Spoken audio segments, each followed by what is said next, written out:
Yes, Lord. Yes, Lord. I had to get off the line because everybody's phone went off at the same time. I thought it was like a weather advisory or something, but no, it was a message from God Himself. The only thing we need next is Mickey Loomis gone. Thank you for listening to my daddy's podcast. Please subscribe to our channel. All I gotta say is, who that?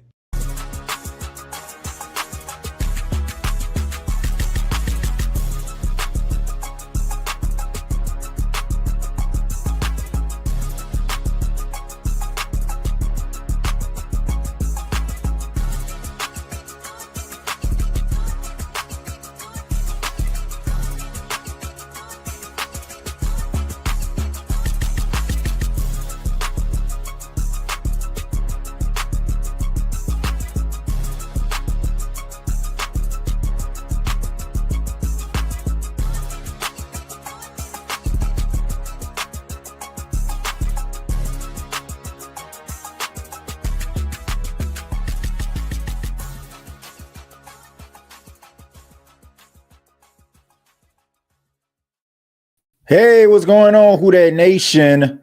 My name is Timothy J. Jones, and yes, I am the host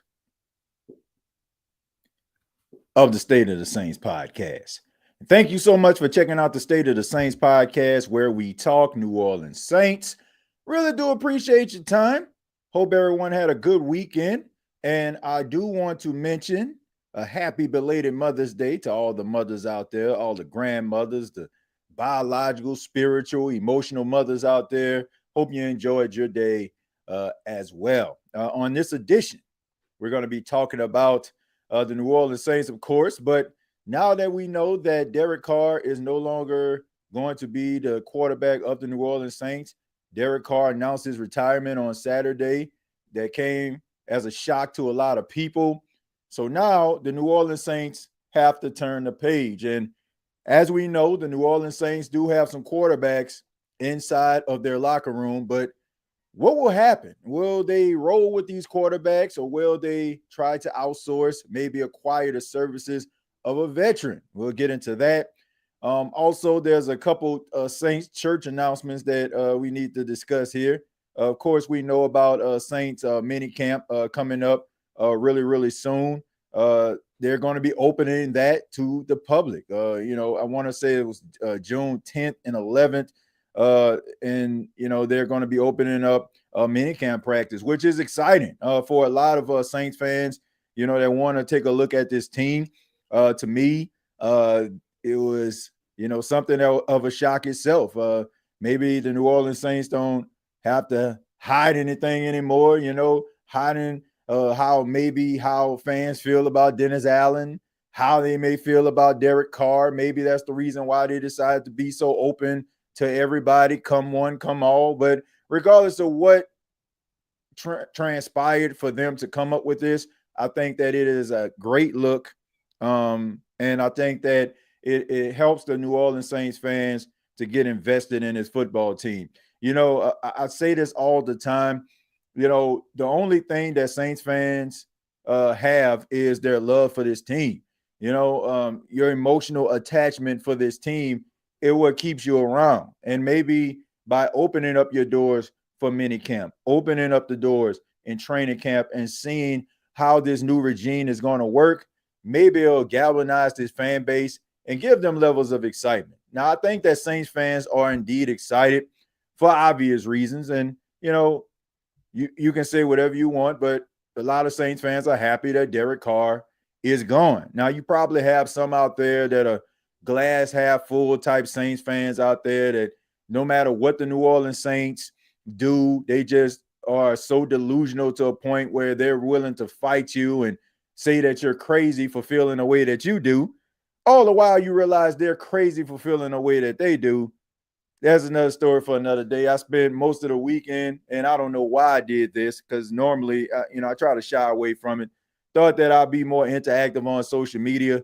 That was a big mistake, because you can really see the delusion of some of these Saints fans out here.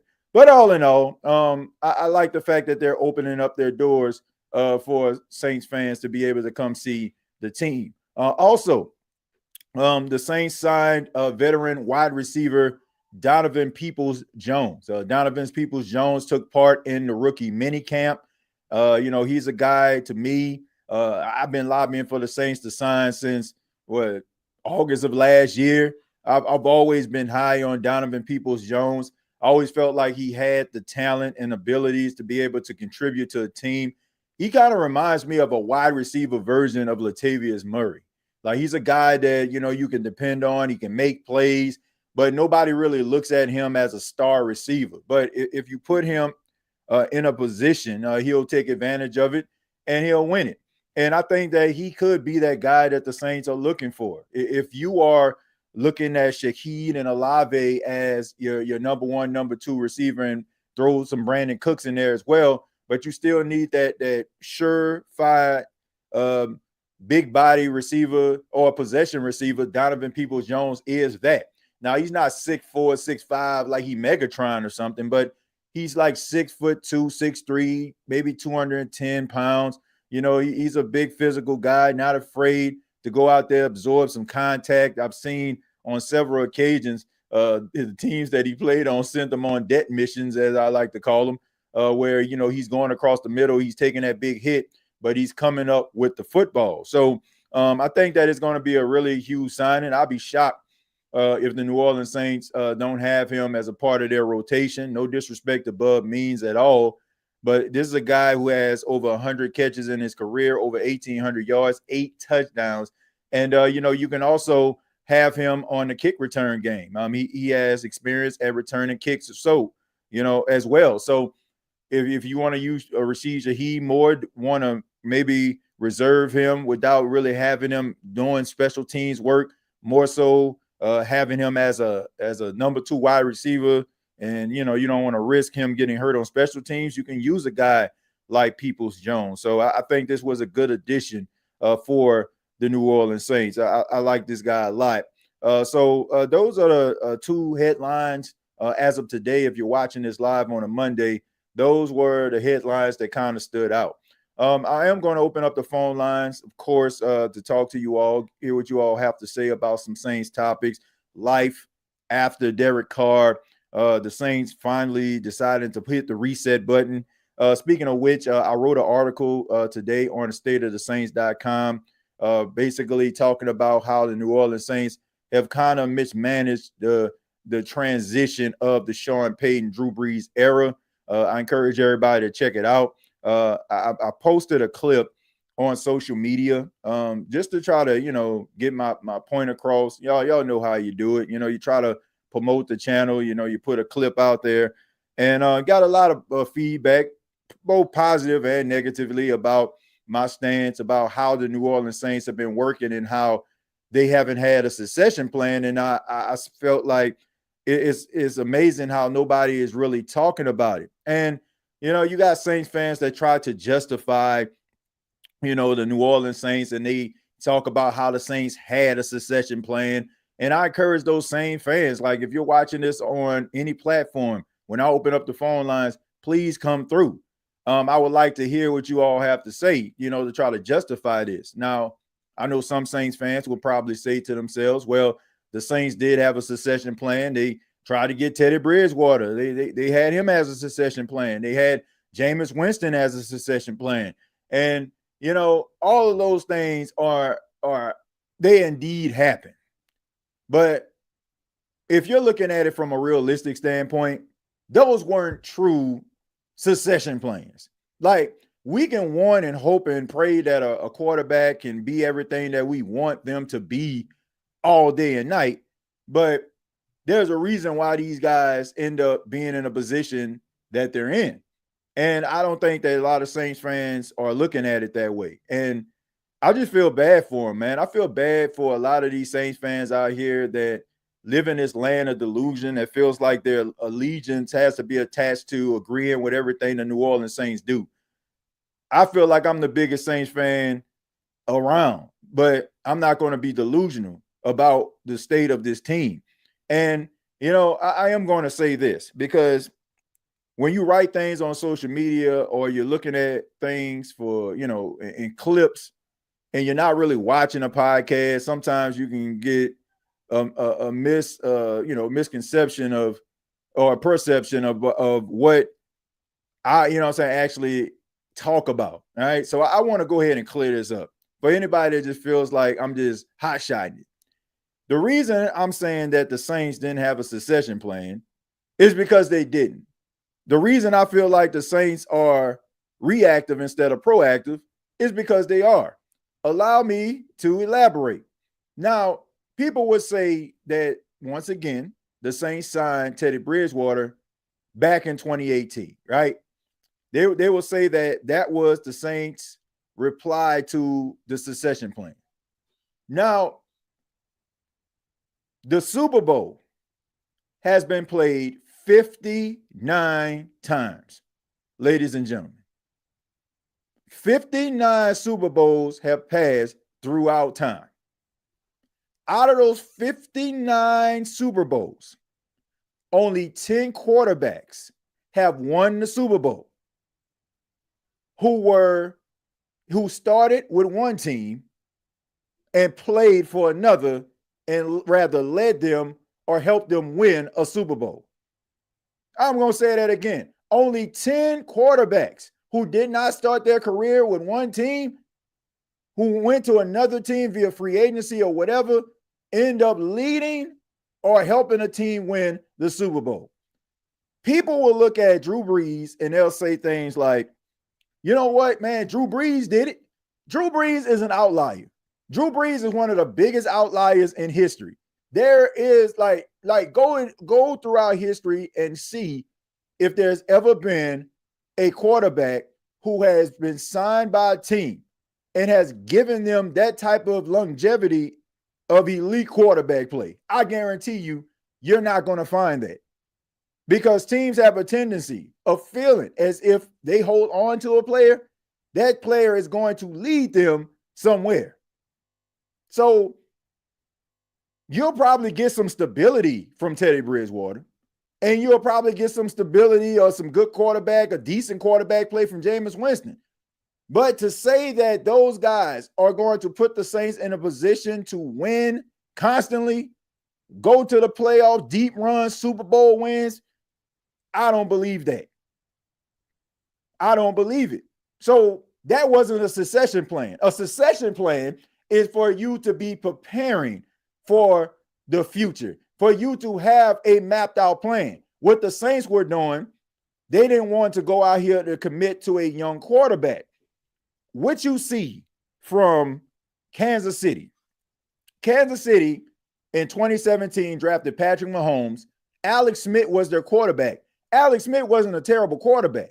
Alex Smith even led the Kansas City Chiefs to the playoffs a couple of times. But they realized that they needed a succession plan, and they got Patrick Mahomes. The Green Bay Packers, who had Aaron Rodgers. Aaron Rodgers still playing at a high level. As a matter of fact, the year in 2020, they drafted Jordan Love.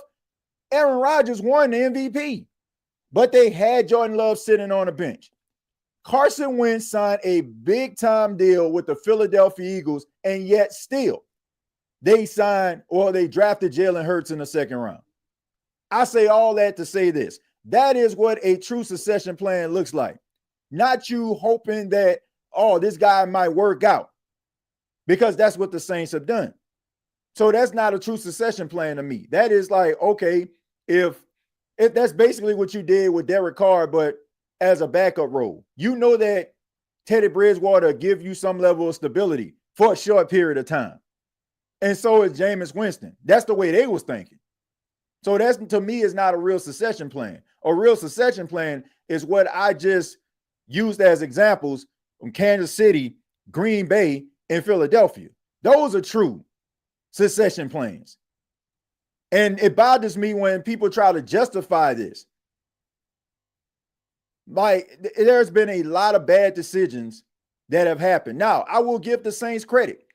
This offseason seems like they're making all the right moves, from, hiring a young head coach in Kellen Moore, regardless of how it happened, using all 9 of their draft picks, not going out here committing to people in free agency just for the simple fact that you need them. going out here drafting guys that have a reputation and longevity on a collegiate level of making plays, I'm cool with that. I will give credit what credit is due. But we also have to acknowledge the fact that we're at this particular point because of the bad decisions that were taking place.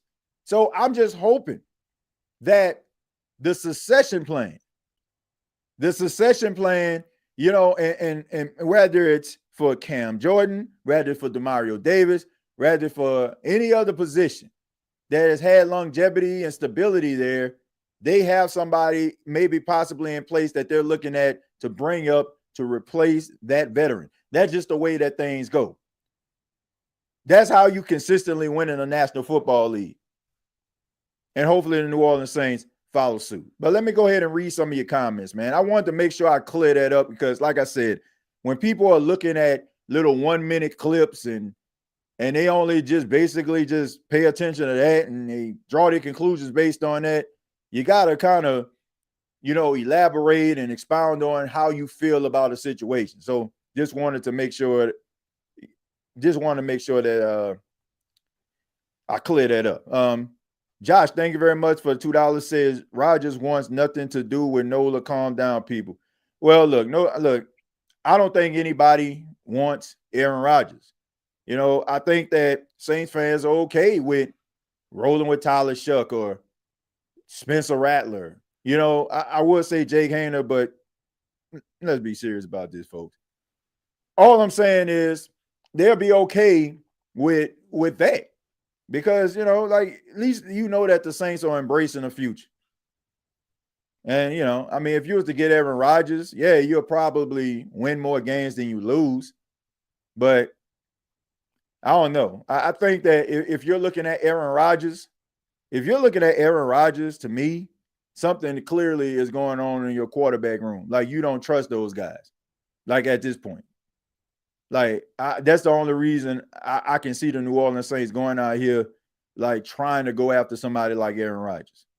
Because I don't see that happening unless, like, the quarterbacks they have in the room just definitely aren't ready for prime time. And that'll be very concerning. Tanner McKee for a second. Look, I like Tanner McKee. Him coming out of Stanford. I had an opportunity actually to speak to him at the combine when he was coming out. Smart guy, big bodied guy, got a good arm on him, makes smart decisions. I think that he'll probably end up being a solid backup quarterback in the league for years to come. But nah, man. Nah, I think that, you already basically have a guy in Tyler Shough that kind of fits that same mold, big, tall, big arm, makes some pretty good decisions for the most part. So no need to go out here to try to get Tanner McKee. I see Rodgers is washed. Stop bringing him up. I don't want to say that Aaron Rodgers is washed. We all know that the Jets bring out the worst in quarterbacks, man. I mean, that's just what it is. Like, we've seen this over time. Like, we've seen some guys with some credibility go to the Jets and everything just kind of falls flat. So I still think they got some meat on the bone of him being a quarterback. Like, you can't take away from him his decision-making, his ability to make certain throws, his cadence at the line of scrimmage. Like, there are certain things that he can do as a quarterback, being a wily veteran that he is, that will help a team. But we're talking about, like, okay, where is this going? I just think that if you don't take anything away from what I'm saying to you on this episode, just know that enough is enough. Like, we know that the reset button needs to be pressed. Now, if you don't have to go like full rebuild, reset it, because it doesn't seem like the Saints want to do that. But there should be little nuances of rebuild, and they're starting to rear their ugly head. Rather it's forced, or it was the fact that it just kind of, they wanted it to happen. There's still some changes that are taking place. My question is for anybody, go get Aaron Rodgers, go get this player, that player. Like, for what? Like, what are we doing this for? Like, what are we doing this for? Like, we all understand where the Saints are as a franchise. At least we should.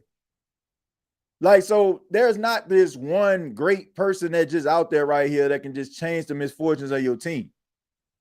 Like, so to me, the Saints are what they are. You got to hope that you see some promise based on the new head coach, that is Kellen Moore, align with some of these players that you just drafted. Hopefully you can see some flashes of them. And also the players that are transitioning from their rookie season a year or two, and so on and so forth. That's what you need to see. See, where the Saints are right now, you're just trying to see silver linings in these dark clouds. And that should be okay, because if you're realistic, the chance of the Saints making a postseason or making a run doesn't look too good right now. And that's not hating, that's just reality. If they do anything other than win, win 5 games, or a player like ends up exceeding expectations, I think that you should be optimistic. And then, like, maybe in 2026, let's just say, like, these 9 draft picks that you had, a couple of them, for the majority of them make an impact, rather special teams, in spurts, in the game, in real time, etc. Then you can be excited about what 2026 could do, because it can be like one of those situations where I mentioned with Dan Campbell. And I was one of those people. Like, when Dan Campbell first got to the Detroit Lions, when they had that bad season, I was like, man, like, I don't know about this. Then all of a sudden they started drafting well. They started bringing guys in, and they started like having really good drafts, and those players that they draft end up being key contributors. And the next thing you know, his next year they're beating Green Bay. They're close to making a postseason. And then after that year, they make the postseason, get to the NFC Championship game. And this season, most recently, they went to the divisional round, had the number 1 seed. So if you can build your team through the draft really well, and have a coach that can be able to get the best out of these players, rather it's a coach that can have a really good supporting cast around him like Dan Campbell does, or a coach that can call the plays in his own right offensively, and lean on somebody with some experience in Brandon Staley on the defensive side of football, you can find yourself in a really good position. So it's just about showing that you're actually moving in the right direction this season. To me. So TJ, I think the Saints quarterback should be Tyler Shough, start rebuilding the team. Yeah, I mean, look, I think more than likely it will be Tyler Shough, and it goes back to it. Like, if the Saints are out here looking for like a quarterback like Aaron Rodgers, I'm very concerned. Like, I'm very concerned, because that is telling me that the guy that you were looking at as that possible starting quarterback not living up to it, or the backups aren't living up to it. If you're going to go out there, like, to me, if Tyler Shough goes and he shows you anything like a starting quarterback, or, like you see that you can actually work with him, then you got to put him out there. For better or for worse, you got to put him out there. That's just the way that it goes. Or if Spencer Rattler comes in, he just looks insanely better than what he did last season, like, let him roll. But you got to be able to, you need to be going into camp with these 2 guys in mind as your possible starter, giving them the opportunities to be able to show what they can actually do, and give them as many opportunities as possible for you to get a large enough sample size to know that whatever quarterback you choose, I believe that he's given us the best chance to win. Win what? I don't know at this point, but, shows flashes and promise. TJ, you are doing a fantastic job, and you are entitled to your own opinion, just like other journalists. SOTS podcast is the best. Keep doing you. Who that? Charmaine, thank you for that. I appreciate it. And look, I take a lot of pride in my work. I say that all the time. Man, it used to get to me about like some of the things that are, that happen, as far as like me not being able to be around and all that kind of stuff. But when you realize like it ain't you, it's more like, protection or the way that you say certain things. Like, I'm just not going to sugarcoat it, man.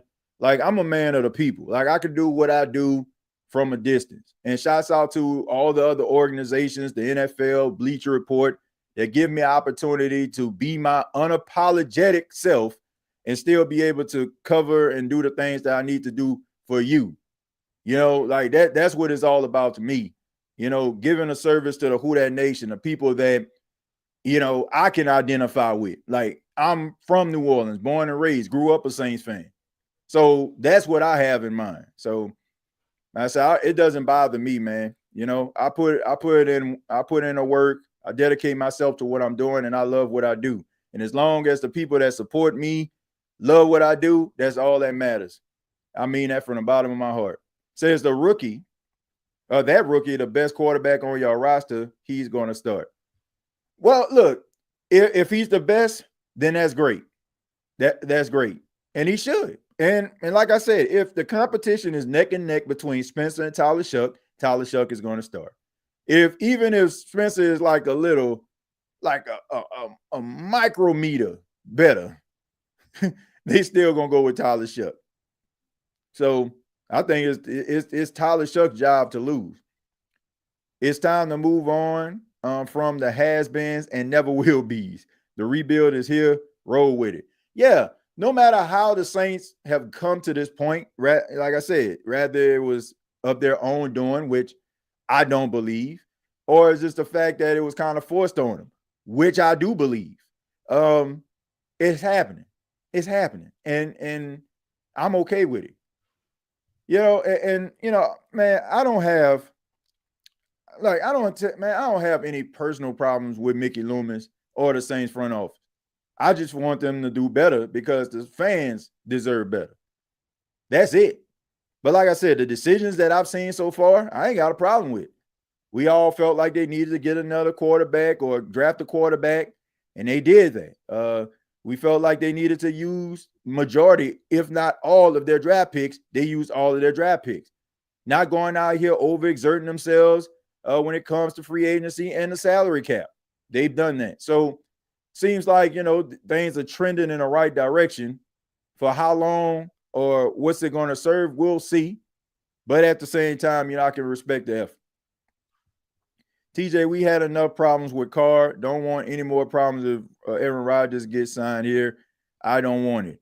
Yeah, you know, I agree, man. You know, I agree. You don't want that type of energy inside of your locker room. And, you know, man, the more I think about the whole situation, it was just a disaster, man, from start to finish. I know some people are, you know, that were, you know, covering NFL.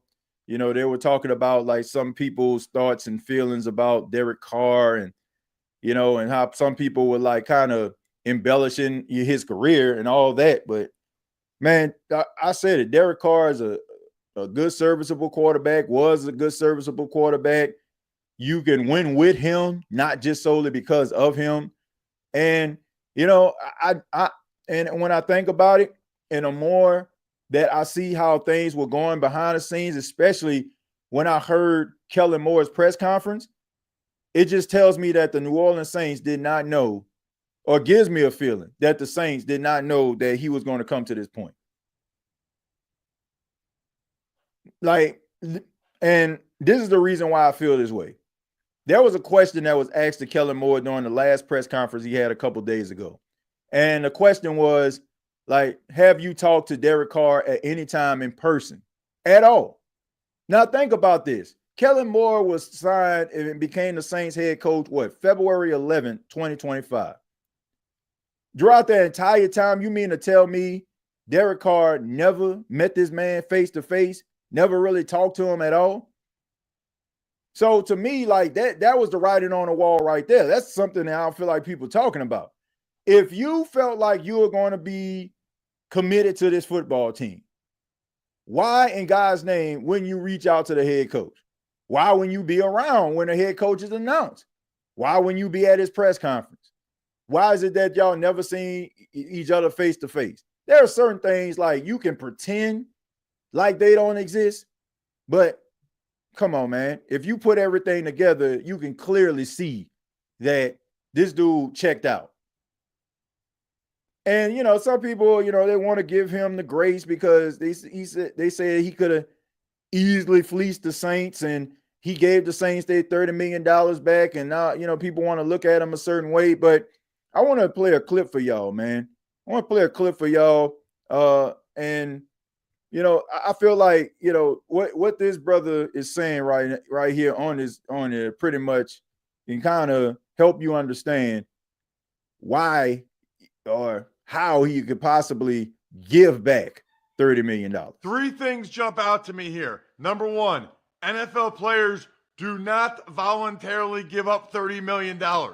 Nobody does, which means that the Saints made it clear to Carr and his representation, if you just have the surgery and go on IR, we're going to fight this. We're going to file a grievance because you didn't tell us in March that your shoulder was bothering you when we redid the contract.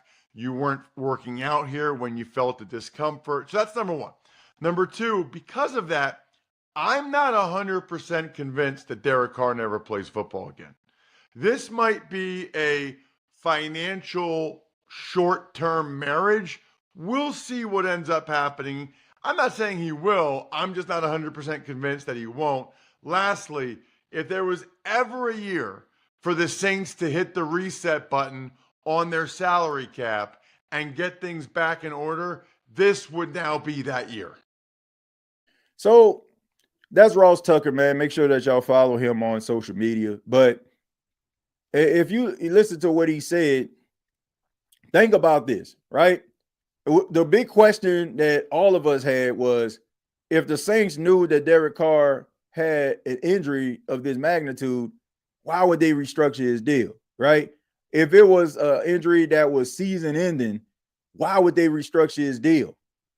And that just tells me that maybe dude, I don't know, maybe he hit out, maybe he didn't want to be around the team, and the Saints, being the trusting organization that they are, took him at face value and restructured him.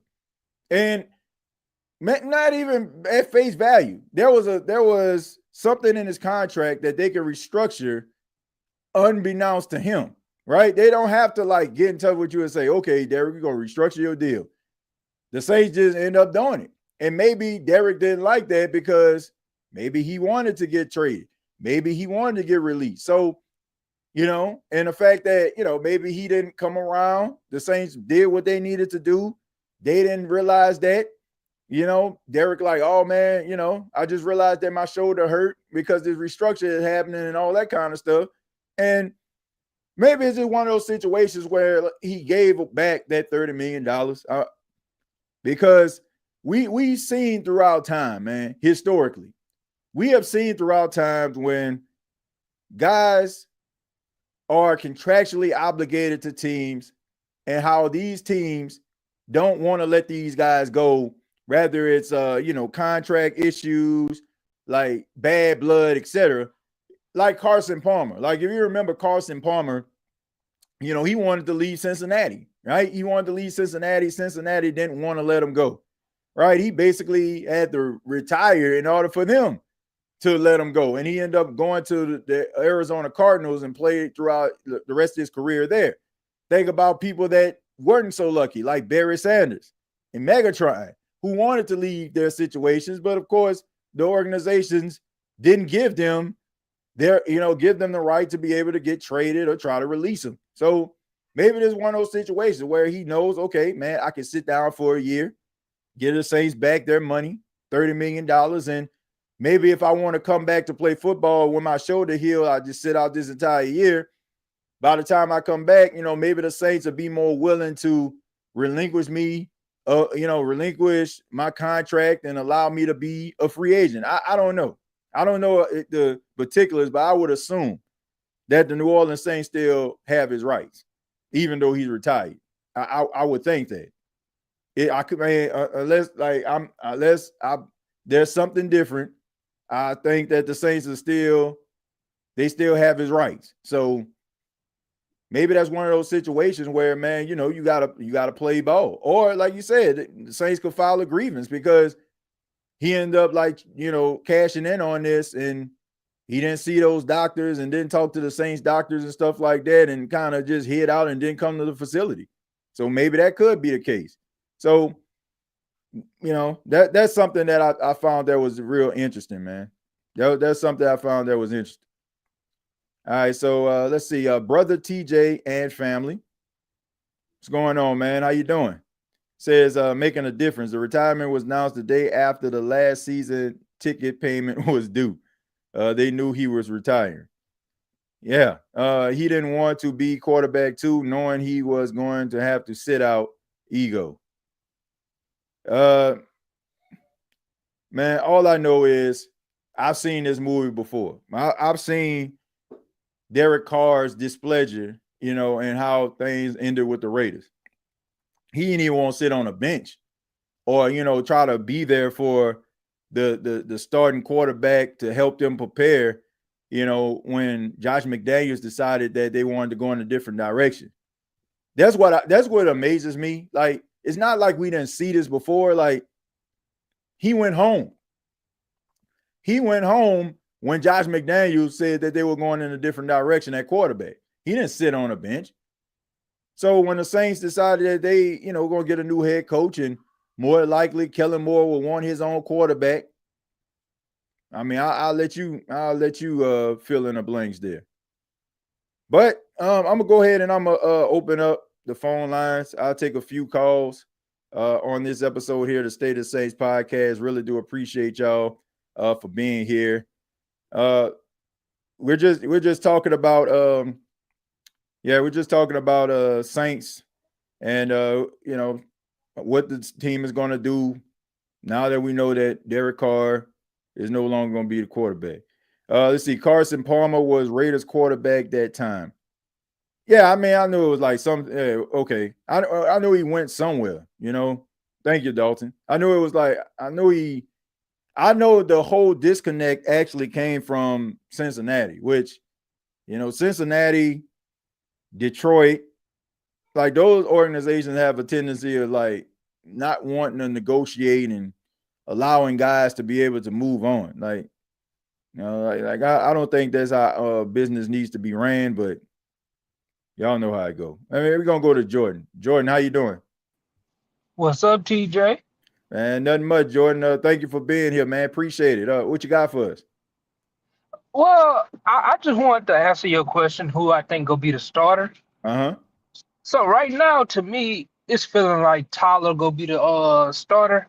Right. But I wouldn't rule out Spencer Rattler. But I got to be honest, I don't like what I'm seeing from Kellen Moore right now. All right. What you mean by that? Because he came out and he said, okay, it's going to be an open battle between him, Rattler, Tyler, and Haener. And I'm like, what are you talking about? If you got your guy, just say that. Right.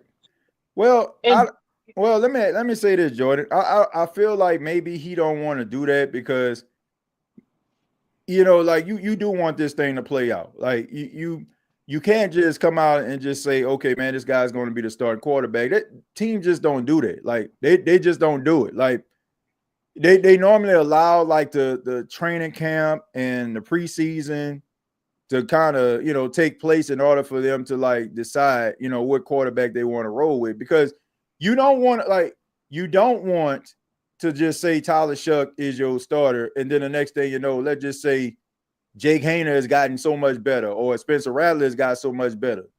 Like, you want to be able to allow these things to play out. So with that in mind, I would say like I'm okay with that, because you don't really see too many teams just say, okay, man, this guy's going to be my starter, unless it's like somebody that's been a seasoned veteran around for a long time and you just kind of assume that. But I don't have an issue with that, man. Yeah, I would agree with you, but I was watching FS1 today, and they was happening to be talking about the Saints. Right. But you could tell they haven't watched a down of football in the past 3 years for the Saints. But they brought up Aaron Rodgers, Kenny Pickett, and they also brought up Kirk Cousins. Right. And I'm like, why are they bringing these names up if it ain't something there?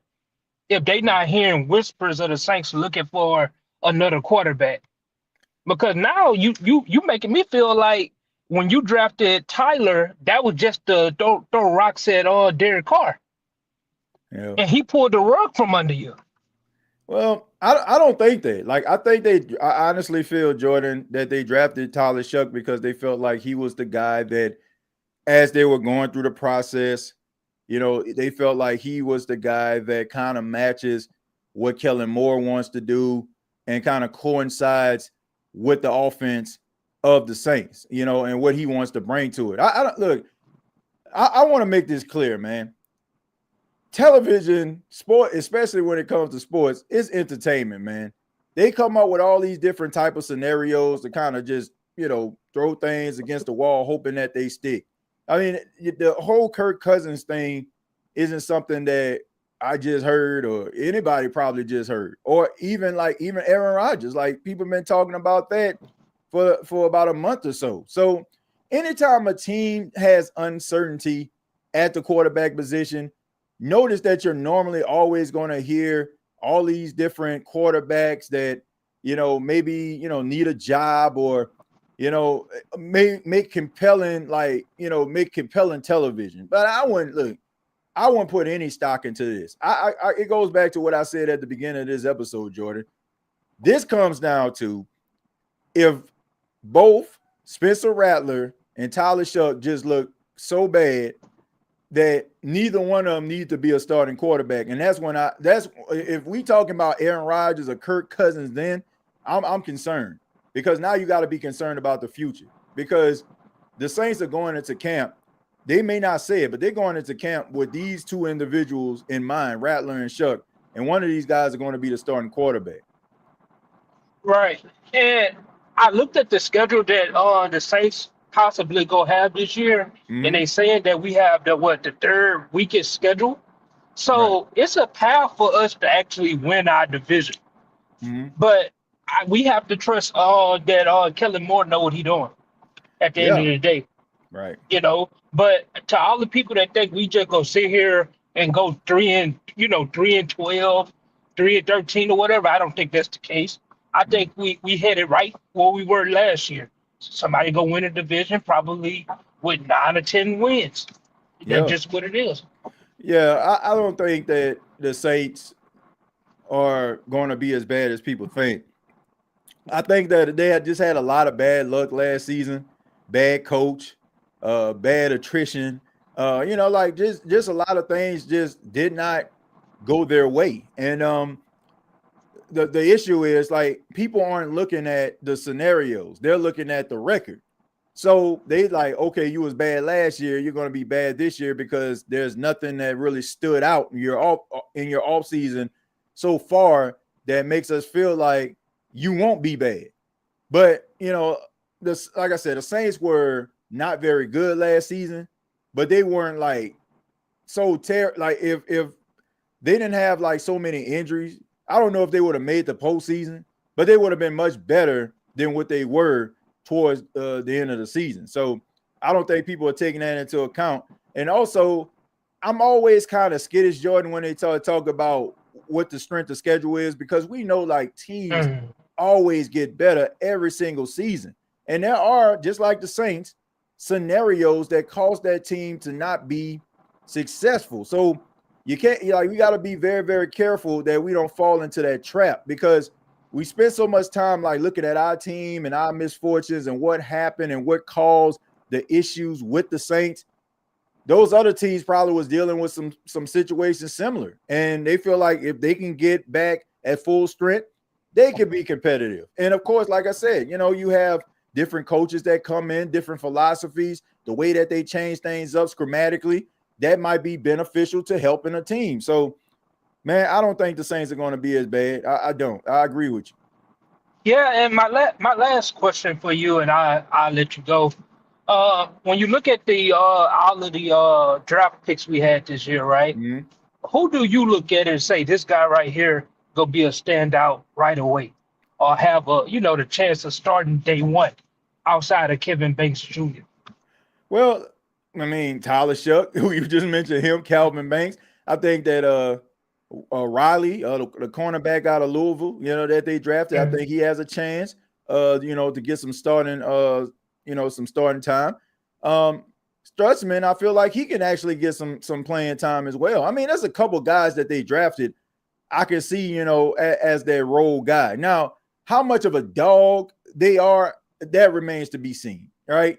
I know, Right. everybody, it doesn't come with a flashy name. And sometimes, like we kind of, I ain't saying you, but sometimes we have a tendency of kind of disqualifying guys that probably didn't, like don't really move the needle or something. But I mean, I think all of these guys have played a lot of football and have been consistent in their positions throughout their time in college. Like you had Stutzman, who was, he was the leading tackler on his football team.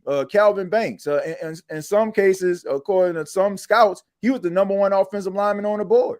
So a lot of these guys have really good qualities. So only time will tell. But looking at some of these guys, their film, they're like understanding their background now, they got a lot to be, positive about. Now, I don't think like Riley is going to be like Reeves or nothing like that, but I think that he can be somebody that can actually give you something that you're missing, and so that can Stutzman, and I believe in Devin Neal as well, man. So it's just a matter of giving these guys an opportunity, seeing what they can do in camp, and then I think that our answers will come sooner rather than later, Jordan. Right, and I just have a big a good feeling that the DN we got Diggs, is it Fidel? Yeah, Is that how you? Mhm. I think he gonna be something in the NFL. I do. Yeah. But I appreciate your time. No problem, Jordan, man. Thank you for chopping it up with me, and call back anytime, man. 10-4. All right, over and out. All right, shouts out to Jordan, man. Yeah, I mean, look, you never know what these guys can be, right? Until they line up, and they go out here and they practice and they compete. Like you don't know what they're gonna be. We always got to be careful, with, oh man, this guy, man, who, and I've done it, like a lot of guys I don't know, right? But when you start doing your research and looking at what they've done, you see their qualities, you see how their coaches, teammates talk about them. I mean, I don't look, I could think of some worse draft picks, right? I mean, I just like the fact that they drafted guys that on a collegiate level have been productive. I think that's a start versus a guy with a really good RES score, and oh man, this guy, if you align him next to Cam Jordan, he probably get 10 sacks. Probably. Nah, man. You need somebody that's going to, go out there and has proven that they're a dog. We're going to go to Jerry. Jerry, how you doing, man? What up, TJ? Man, nothing much, man. I hope everything went well this weekend, man. Shouts out to you. Did y'all do anything this weekend, man? No, it was a low-key weekend. So, it started with Saturday with the news being broke about Derek Carr retiring. Right. And and when at the beginning of the show, we played the clip. My man said, "Lord." Yeah, that man was happy, man. Man, shouts out to and that came from Fletcher Mackel of WDSU. That came from his social media page. I guess WDSU was out and about. They do that quite a bit just to get the pulse of the Who Dat Nation. So shouts out to Fletcher Mackel, man. I want to try to get him on the show, man, because like his commentary and would like to hear his perspective on what's going on with the team. But yeah, man, that brother was upset, man. No, the brother was happy. I mean, you heard the expression on. He said, "I'm just yes, Lord." Right. Well, I mean, when I say upset, I was, just being sarcastic. Yeah, like man, clearly, homeboy was over the moon, man. But I mean, that just shows you the disconnect between Derek Carr and the fan base, and nobody's like happy that the man like had to retire due to injury. People are just happy he's not on the team anymore. Me too. I'm very happy that he's not on here. Look, I was real talk, TJ. I was listening that shout out to Matt Moscona on After Further Review. A couple hours ago, he was going to talk about the LSU baseball team and say, "No, we're not. We're going to talk about the retirement of Derek Carr." I mean, Y'all gonna look at it yourself because I just watched it. TJ, Man. I swear, bro, the Man. dude was all over the place at the start of the show, bro. Man, Matt Moscone, I'm like shouts out telling to you. Matt, man. Matt has been on the podcast a couple times, man, and Oh man, I yeah, you always gotta say, get him man, back. Matt Gotta get him Moscone back to on. me is the best to do it. Like no disrespect to any Louisiana broadcaster, podcast, etc. But man, the dude like takes us to master class every single day, man. I just have so much respect for him as a broadcaster. The guy is entertaining, he's informative, and you know, like he a pretty decent guy in his own right too, man. So shouts out to Matt, man. Yes, sir, indeed. And before I go any further, TJ, I know my guy Kai the Great is in the chat. Shout out to you, Kai, on reaching 50 subscribers on your channel, bro. Oh man, congratulations to you, man. To Congratulations, 100. Kai. We're gonna get you to 100. No question about it. Because you got the entire Who That Nation that'll back you up just like they do with TJ and everybody else. Yeah, absolutely. Absolutely, man. Keep on climbing, man. Keep on climbing. Keep on loving what you're doing, man, and build that channel up. Yeah, and if you're not subscribed to Kai, man, make sure you do so. Yeah, show my brother some love, man. He like I say, he reached 50. He trying to get to 100. Let's make it happen. Yeah, man. Let's make it happen for him, man. Yes, sir. But by the topic on that TJ and it's definitely a new day. Yeah. After 2 days after hearing the news, the shocking news of Derek Carr retiring, this is definitely a new beginning. Straight up. Yep. Straight up.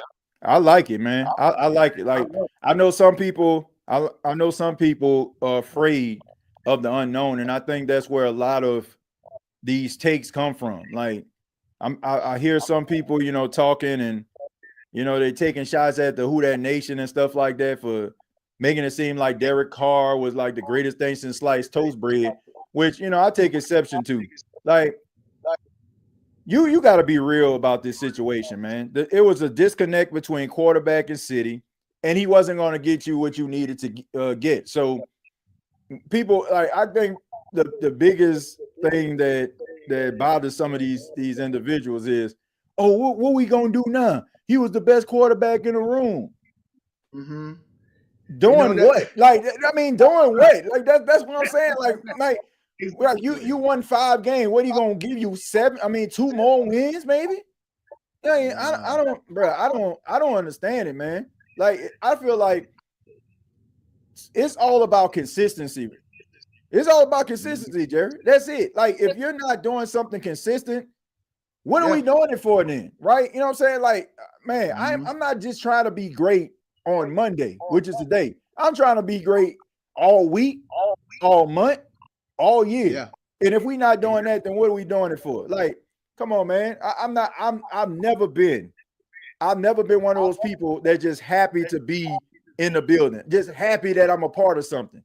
Like, I don't want to roll like that, man. And too many Saints fans, for my liking, have that mind frame. Like, I just want us to win. Win what? Like, win today and lose next week? Like, man, some of y'all need to get y'all priorities together, man. I know that's right. Look, and they were talking, TJ, they were talking about Tyler Shough look impressive at rookie minicamp this past weekend. Yeah. Now, let me tell you something. Whether they like it or not, I think this guy definitely going to be the QB1. If not him, either him or Rattler. It don't matter to me. Yeah, but as long as empty yards emperor, as Matt Moscone called Derek Carr, is no more. Yep. Yeah, man. No like so. I mean, look at what Tyler Shough been doing ever since he got drafted. He even went out there and ate him some oysters, bro. He got him some Louisiana good food out there, bro. Yep. In spite like the other one with Derek Carr, you know his favorite place is Chipotle. I'm just telling you, TJ. His favorite Chipotle. This man, I mean, Tyler Shough, he went to different restaurants. I mean, I don't care if it's Dragos, New Orleans Food and Spirits. I don't care if it's A-Bands. I don't care if it's Jack Dempsey's. You name it, Tyler Shough went there. Yep. And that's way more going to Chipotle. Yep. And it means more. Like, man, Yes. people like how athletes, actors, actresses, when they come to the city, they don't act like they're holier than thou. They can be in the trenches with you, right? They out here, they out and about. They ain't out here trying to like make sure that they run into you and just turn into a mob, but they want you to be a part of the fabric, the culture of the city. I can't stress that enough, man. Like, you got to be it's like they got that old saying, like if you date a girl or a boy, you got to date their family too. Like you gotta like the family could be the deciding factor if your relationship sustains itself. Now it can't be like the sole reason, but it plays a role, right? You got to be able to ingratiate yourself. You know, like that's the first thing you're gonna do. Like in most families, you bring somebody home and they just sitting over there, you know, in a corner somewhere, not saying nothing. They be like, man, what's wrong with them? So, you know, like, you got to be able to ingratiate yourself into the culture. Derek Carr to me always struck me as an individual that felt like he was doing New Orleans a favor versus the city actually doing him a favor. Like your former team gave up on you, dude. It's not like, oh man, like it's not like you won like 2-3 Super Bowls and then you came here. If you came here like Brady and doing that, maybe people like, oh well, you know, he won, but you ain't win nothing. And that was the biggest issue. Like you came in like you was star-studded. Like, bro, you was at home, you was on the couch. Like I just think that there was, like I said, it was a huge disconnect. And also a false sense of reality in some cases. Something delusion. Really. Yeah, but you got anything else, Jerry? No, that's all I got for right now, TJ. But only thing I can say is, hey, ho ho, Derek Carr is finally gone. Yeah, man. Ding dong, Carr's gone. And I seen him, man. Don't seem like he hurting too much, man. I see him out there golfing and spending time with his family. And you know, I mean, that's the most, those are important things. And that's the reason, you know, those are the things that I value about Derek Carr, him being a family man, and you know how much his kids like admire him and all that kind of stuff. Those are the things that are important, you know, when it comes to like the, you know, life. But when it comes to football, that's my only grievance with Derek Carr. Not the person, not the father, not the husband, not the God-fearing man. But when we need a play and we need you to play consistency all 4 quarters, I didn't get enough of that from him. So that's my only thing with him. Yeah. I agree with you, TJ, and we talked about this last week, and I said, I'm going to say it again. I don't have a problem with Derek Carr as a person. Right. But him being our quarterback, now former Saints quarterback, I did have a problem. But see, now, with the retirement, things are better now. Yep. My only stance, like I said, it was about him on the field, not anything else. So, but Jerry, thank you, man. I appreciate it, man. Call back anytime. It's always a pleasure to talk Saints football with you, my friend. Always, TJ. You take care of yourself, you and your family. And shouts out to everybody in the chat. I love you all. Y'all have a blessed week, and we'll talk again on the next one. Yeah, will do, man. Take care, Jerry. All right, you too, man. Be blessed. You too. Yeah, man. Shouts out to Jerry, man. But yeah, I mean, no issue at all. I mean, I'm happy that he enjoying his life. Hope he able to join the PGA like he joked about, or you know, help out in his community, or water his garden, whatever he's doing. Like I'm hoping that he finds success and happiness in what he's doing. Like my only stance or my only issue with Derek Carr was from a quarterback perspective. As a human being, I can rock with him, you know, and at the way he carried himself as a husband, a father, and a man of God. Sanchez, how you doing? Man, long time no talking, TJ, man. Man, I know, man. Where you been at, Sanchez? You went ghost on us. Man, working and shit. Hey, when Derek Carr under center, you go into a deep, dark depression. I mean, I gotta find a way out of it, TJ. My man said, man, let me get this money up. The Saints doing their own thing, getting their funny up. I need to get my money up. Hey. I hear nah. you, man. Sometimes you gotta, sometimes you gotta go in the trenches, man. But all in all, man, how you been? How's life, and what you think about what's going on with the Saints? My life been good. I can't complain. I still Yeah. got breath in the lungs, and I'm above 6 feet. You Hey, know what I'm saying? hey, So, that's what it's all about, um, man. and when it comes to my favorite sports franchise, I mean, I can't lie to you, TJ. I'm ecstatic, honestly. I got in the show late, so I believe the question was, who do I think would be the starting quarterback? Yeah. I'm gonna be honest with you. This might not be the popular answer. I don't care, dude.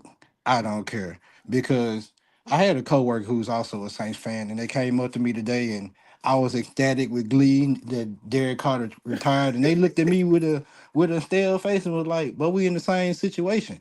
I said, "No, no, no, no, no. You actually have people that want to be in the building. You actually have people that want to be a part of this team, that want to be part of the fan base, that want to be part of the community. So you already in a way much better spot than you were starting out last year." Right. So Yeah. again, I don't care who starts, man. Honestly, knowing this now, I've never been more excited to watch the preseason. That now that's true. I said this, like this has been the most compelling and exciting off season I've seen since I've been doing podcasting. I started back in 2018, of course, Mhm. but there's like storylines galore, and you don't know. Like, man, to me, I know some people, Sanchez, they don't like to embrace like the future, like the actual unknown factor It's of the future, like it's scares scary. them, It's right? scary. To me, like I embrace it. Like I've always been that way, man, because I feel like that's how you're going to be able to break out. Like I always use this example, and I give you back to Mike. Okay. Um, it's like when I moved out here to South Carolina. Like, man, I didn't know anything about South Carolina. I ain't never been to South Carolina, but it was an opportunity for me to move Mhm. 11 hours away. And if I would have been like, I don't want to go move away, I don't know about this, I don't know about South Carolina, I wouldn't be here, working at a radio station. I wouldn't have met my wife, wouldn't have my son. You get what I'm saying? Like Mhm. sometimes Mhm. the unknown can be the best thing to happen to you. But a Mhm. lot of people, like when you're driven by fear, you never tap into that potential that you can possibly have. You never realize the type of strength that you can actually like garner by embarking on the unknown. Like And taking that chance.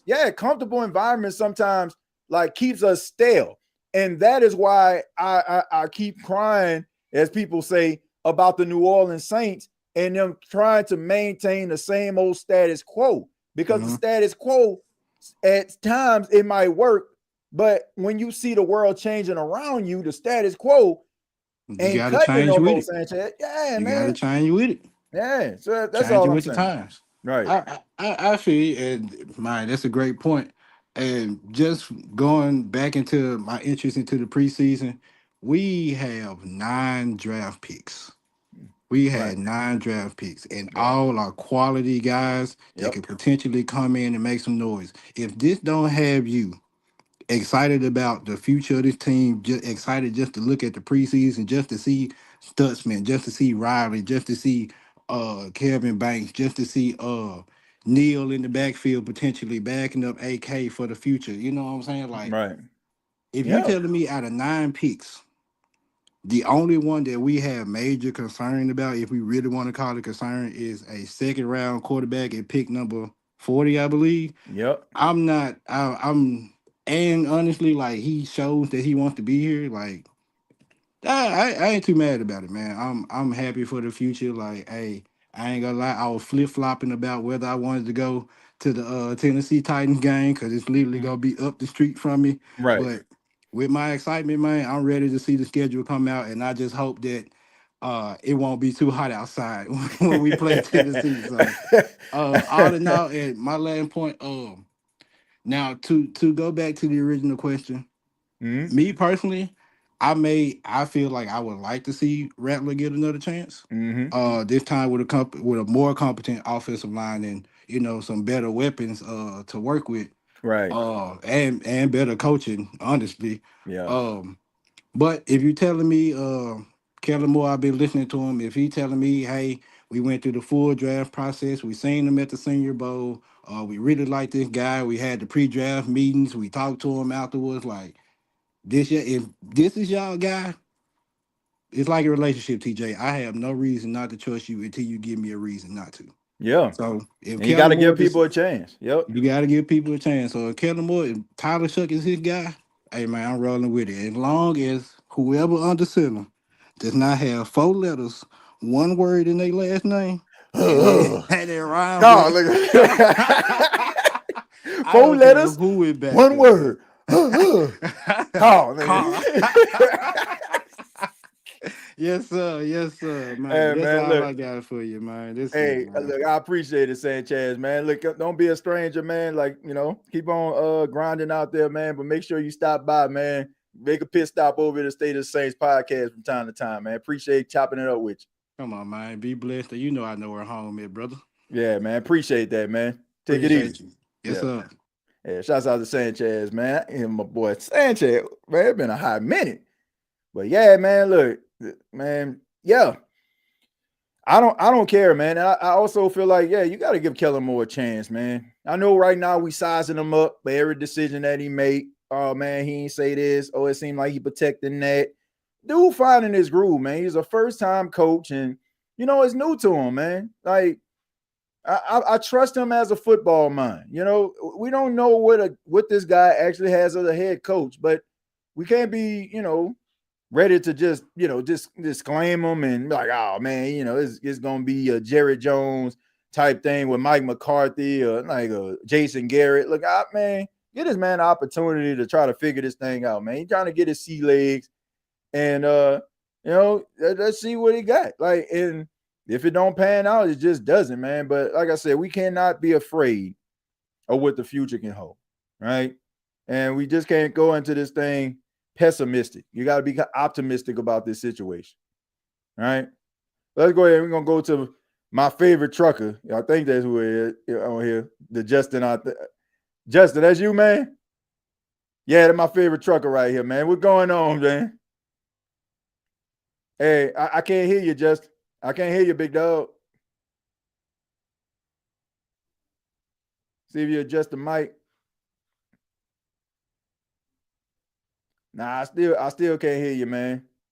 Well, I'm gonna put you on hold, man. I'm gonna come back to you.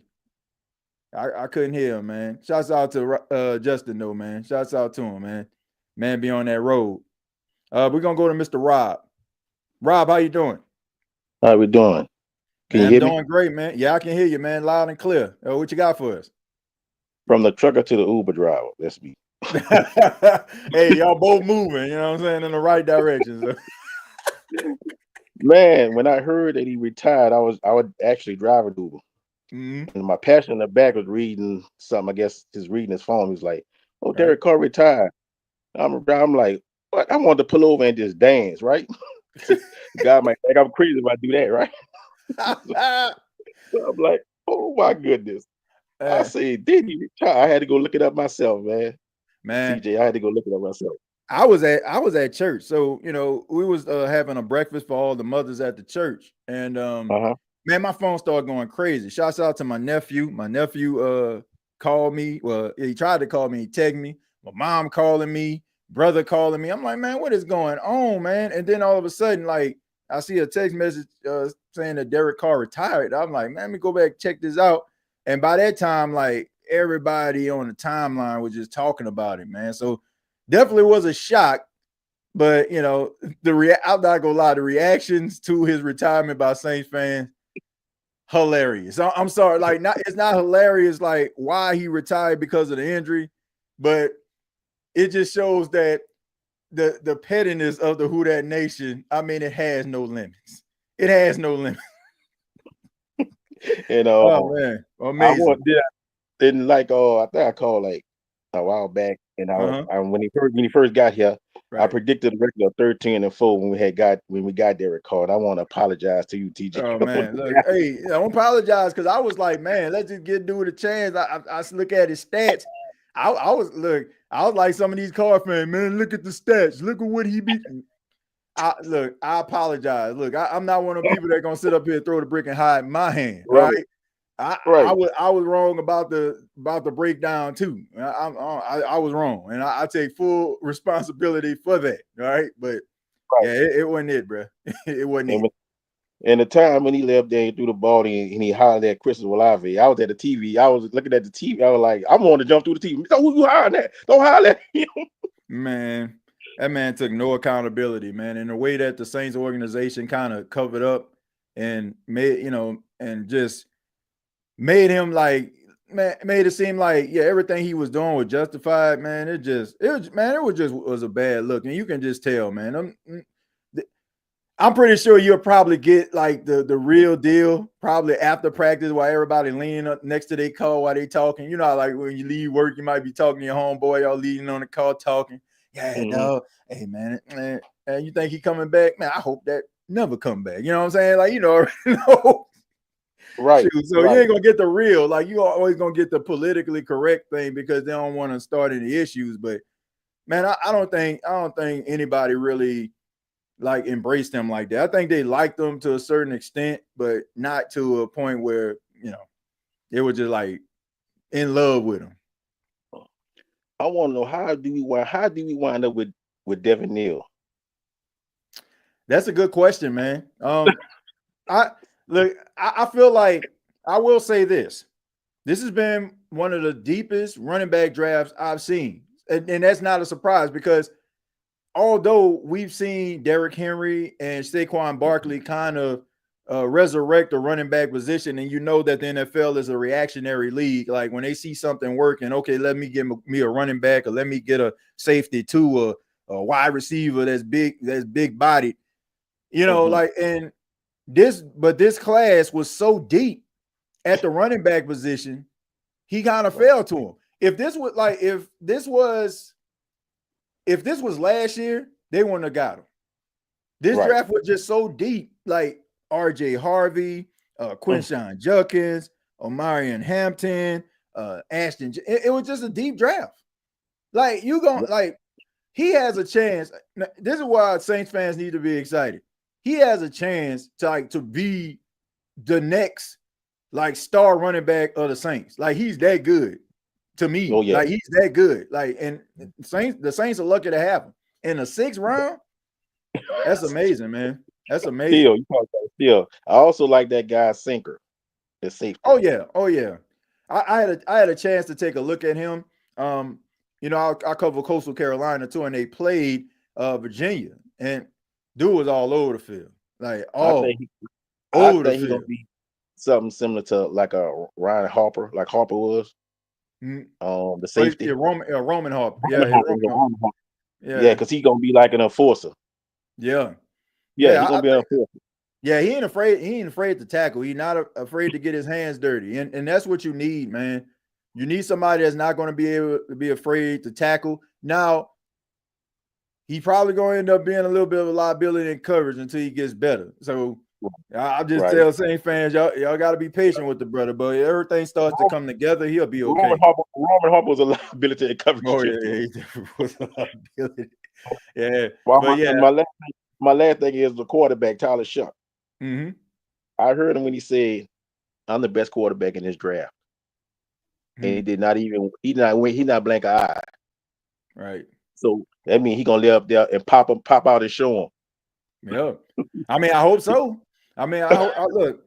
There's a lot of people that were very, very high on Tyler Shough. A lot of scouts felt like he was the best quarterback in the draft, even better than Cam Ward in some cases. But I don't know, man. Like I just say, give him a chance. He's doing all the right things, and he has that arm talent. Can Kellen Moore and Tyler Shough work together in order to bring some stability to the offense? We'll see, man. But I think that they got the right guy. He's doing things the right way. So he's winning. He's winning a lot of Saints fans over by some of the things that he's doing, and it just seems like he's a fun-loving guy. So I think he has that going for him. And if he can match that up with some good quarterback play, I think Saints fans embrace him. Yeah, because I hear a lot of former players talking about him too. Say he's pro ready. He's talking about his age and everything. but he is pro ready right now to go. Yeah. And I feel that's why Kellen Moore made that decision. Yeah. You know, everybody was looking at Shedeur Sanders and everything. But man, I feel that we made the right decision. We just gotta live there and see when it roll around. Yeah. You know, and if Yeah. for a veteran quarterback, wait, I'm sorry. So far as them bringing in another quarterback, what you think about them bringing in maybe some veteran leadership? Yeah, that's a good question, man. And I think that would be a good move. You know, I do feel like if you're bringing in a veteran, I wouldn't bring in somebody that would be so much of a threat. Like, unless, like I said, it goes back to me saying, if you have this competition going and neither one of these quarterbacks are good enough to be that starter that you need them to be, like, anywhere it go, you're gonna have some mistakes out there. It just comes with the territory of being a young quarterback, unless you Jaden Daniels or something, Joe Burrow. Like, but if it's like to a point where it's just so bad, like, you know, didn't get like a veteran like that. But to me, I'm looking at a veteran that can understand a role, come in, you know, command that room, you know, help these young guys to grow as veterans, help them to see the field. That's why, like, man, to me, the best veteran I feel like is available for the Saints is Teddy Bridgewater. Yep. Because Teddy will understand his role. We know Teddy Bridgewater is a very smart quarterback, really good coach. I mean, led his high school team to a state championship, undefeated season. And like I said, man, he's going to give them a lot of like encouragement. And I just think that, you know, he ain't too shabby. Like, if you need him in a tough spot either.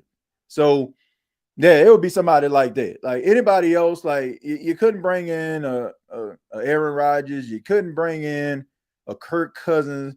You couldn't bring in those guys, man, because they still got started quarterback on their mind. At this point, Teddy Bridgewater, I think he understands his role, and I think you'll get the best out of him from a leadership standpoint. So that's who I would roll with. Yeah, that's what I was thinking too, Teddy Bridgewater. But I don't want to take too much of your time. You got other callers and stuff. But I'm happy belated Mother's Day to your wife. Yeah, man. Appreciate it, man. Yeah, man. Happy Mother's Day to, you know, your family. You know, as well, all the ladies in your family. You know, like, man, yeah, but yeah, shouts out to my wife, man. Had a good time. Took out to a little brunch. You know, put a little smile on her face. That's the most important thing to me, man. Me and my son, we're lucky to have her, man. So I appreciate that, Rob. Oh yeah, no problem, man. All right, you take it easy. Okay, you too. All right. Yeah, man. Shouts out to Rob, man. Yeah. Yeah, I would say Teddy Bridgewater would be my guy. Teddy B would be my guy. Like, I think that he will come in, understand his role. Like, you got to be careful who you bring into this locker room and have as a veteran, right? Because got to make sure that, you know, he ain't coming up in here trying to muddy things up. All right, I apologize, man. I'm gonna go back to Justin. He got his reception back chosen. I'm gonna go ahead and go to Justin real quick. Justin, how you doing? Man, you can hear me now. I can hear you, man. How you doing? Hey, you know, I had to switch the hat. I had to take my work hat on. You know, I had to put the. Man, hey, that's the only hat that matter right there. the JSU shouts out to Jackson State University, my alma mater, of course. Shout out to the softball team. They did their thing. They did their thing. Appreciate it. Got us another.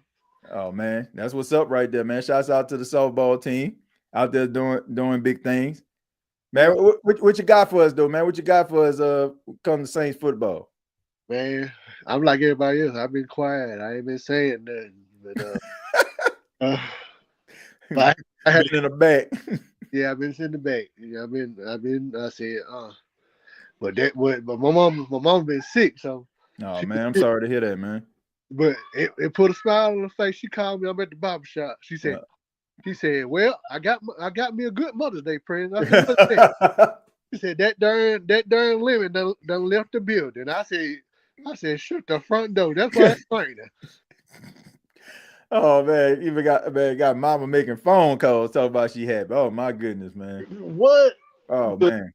It's crazy, man. It is crazy how, like, the reaction. Like, they always say there wasn't a dry eye in the house. There wasn't a wet eye in the house. Like nobody cried for this moment, man. Nobody.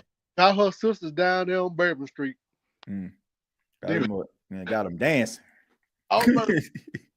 But I'm be real. I'm trying to get it cleaned up so we can get some, more people in here. But I'm gonna say this: I've been listening to everybody else talk, and you go from Ross Jackson and all them, and I'm like, they seem like they was puzzled by this situation. To me, from you to Matt Moscona, from you to Matt Moscona, it's not really no shocker to us because y'all saw the writing on the wall before it even came. Because the dude didn't want to be in a part of the same organization. He didn't want to be here. And so, like y'all said, why would y'all restructure somebody that didn't want to be here? But hey, but he done found a way to get out. That was the way. But I got a feeling he gonna do like Brady did and try to come back in and try to sign with another team. Like you said, the Saints got the rights too. So he gonna have to do something to get away from him. But in that, I'm gonna talk about the quarterback situation. But as I'm listening to folks talk, they're talking about the Saints. The Saints might be in a bad situation. I think about Jaden Daniels' situation. Look what situation he was in. He had some running backs. He had people to throw to. They went and got him help. Yep. And so now, when I asked Mike Triplett on Twitter, and what was the cap gonna be like now? So we're gonna have about $50 million to play with. Yep. So got an opportunity to get you a receiver, and you might got an opportunity to get you another pass rush. That's true. Our boy Trey, he ain't happy over there in Cincinnati.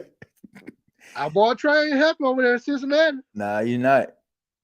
Yeah, I mean, they got some things that they can actually add to the team. But my thing is, man, at this point, Justin, I agree with what you're saying, but I want some long-term like stability, like some guys that have the opportunity to like help this team in the long run. You know, like for those that just tuned in, you know, I talked about Donovan Peoples-Jones like signing with the Saints. Yes, he's a veteran guy, but he's only 26 years old. So if he can go out there and give you some level of production at 26, like you can have him for the next 5 to 6 years, right? You know, like that's the way I'm thinking. Like, I'm not trying to have no pit stop players if they can help it. Like, the Saints need to embrace the rebuild. Like, they need to like go in.